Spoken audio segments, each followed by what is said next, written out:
Bonsoir. Bonsoir. Bonsoir. Bonsoir, très sympathique cet Oui, accueil, oui. ça fait plaisir. Toujours. Merci beaucoup.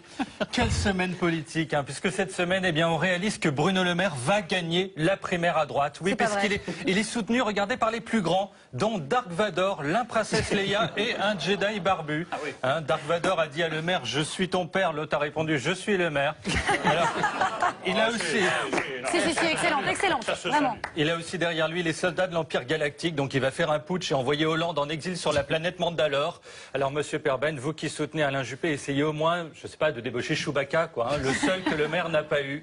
Le maire dans Star Wars, c'est aussi absurde que quand Zemmour déboule habillé de tissu en pleine soirée cuir. Cette semaine, Jean-Christophe Cambadélis, JCC, c'est comme Jésus-Christ mais pour les bègues, organisait son référendum sur l'union de la gauche. Alors un franc succès puisque sur le site web, chaque militant pouvait voter 30 fois, hein, sous des noms différents. Ont donc participé Mike Brandt, Louis XVI, Spirou, Dark Vador à son retour d'un apéro chez Bruno Le Maire et Isia, le chien de Michel Drucker. Les enfants, les chats et les morts ont voté. Kim Jong-un et Ali Bongo ont parlé d'un scrutin exemplaire et Jean Tibéry a frôlé l'orgasme. Ce vote auquel ont participé aussi Barack Obama et les compagnons de la chanson, aussi bien les deux encore en vie que les 6 autres, avait également lieu dans des coffres de voitures. Regardez ici, en banlieue parisienne. Alors il fallait juste ne pas se tromper. Un véhicule sur 2, c'était le PS et l'autre des vendeurs de shit. Hein, la différence, c'est qu'avec le PS, on plane pas longtemps et la descente est brutale. Cette semaine, Jean-Yves Le Drian, le ministre qui dégage la joie de vivre du coquin galeux qui vient de perdre sa queue, s'est déclaré candidat en Bretagne. Hein. Il a parlé avec l'air triste devant un vieux rideau tendu, si bien que tout le monde a cru qu'il avait été enlevé par Hakimi au Mali et qu'il était en train d'enregistrer sa demande de rançon. Le président Hollande a mis de côté les 16,30 € qui restent dans les caisses de l'État pour le sauver. Cette semaine a été annoncé, et c'est terrible, la fin des cabines téléphoniques. Et c'est un coup dur pour le modem de François Bayrou, qui perd l'ensemble de ses salles de réunion. Hein, ici, on voit celles où s'est tenue leur université d'été. Ils étaient 4. C'est moche. Si en plus ils démontent les abribus, c'est la disparition de ce parti.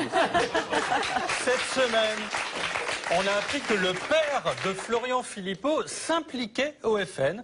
Ah, donc il y a la famille Le Pen, la famille Philippot et Bruno Gollnisch vient aussi d'inviter sa sœur. Donc si Marine gagne en 2017, elle ne s'installera pas à l'Elysée mais au VVF de Dijon. Hein, il faut juste garder une cabine de douche en cas de congrès du Modem. Cette semaine, Nadine Morano, la dame blanche brochée par un coiffeur qui avant faisait souffleur de verre, un coiffeur de la mobilette sans casque, apparaît pour rappeler qu'elle adore De Gaulle devant un poster géant de la Croix de Lorraine. Alors c'est comme la déco du mur de la pizzeria Le Vesuvio, mais en plus kitsch. Alors pour De Gaulle, qui d'ailleurs ce week-end a voté 3 fois au référendum du PS, mais Nadine Morano est prête à se crucifier sur la Croix de Lorraine. Malheureusement, elle a compté, il lui manque 2 bras, hein, donc elle pense à la greffe. Cette semaine, les jeunes avec Fillon, le mouvement de la jeunesse gérontophile qui, au lieu d'aduler Stromae ou Maître Gims, à 18-19 ans, vénère Fillon, hein, a tweeté une photo de leur idole à Strasbourg face aux jeunes. Alors, conclusion, le jeune filloniste a 67 ans, porte des lunettes de vue et tous les quarts d'heure quitte la salle afin de soulager sa prostate. Hein, ces jeunes, mais mordent la vie à pleines dents, puis remettent les dents dans leur verre.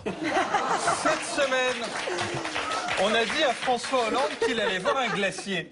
Lui, qui est très gourmand, a répondu « Super, je vais prendre vanille fraise ». Seulement, il s'agissait d'un glacier islandais. Hein, la déception, qui a fait comme sa popularité, c'est-à-dire qu'il a fondu. On voit donc Hollande à côté d'un gros glaçon, un vrai gâchis, puisqu'il n'avait pas pris de pastis. Enfin, il était toujours mieux qu'à la Courneuve. Hein, il a juste pu sauver in extremis le sextoy de la Reine des Neiges.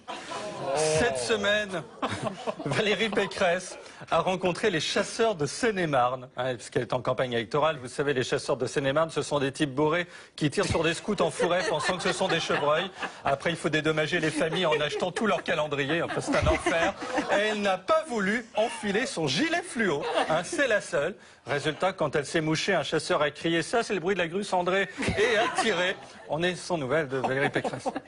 Enfin, cette semaine, Hollande a parlé sur RTL du thème de la calvitie. Regardez les plus grands spécialistes de la question réunis. Alors, moi qui y bosse à RTL n'ai pas été convié. Hein, ils m'ont dit d'attendre encore 5 ans. Je sais pas pourquoi. Oh, j'ai hâte. Quelle belle semaine ça a été. Merci. Bravo. Merci beaucoup. Oui, bravo. Merci.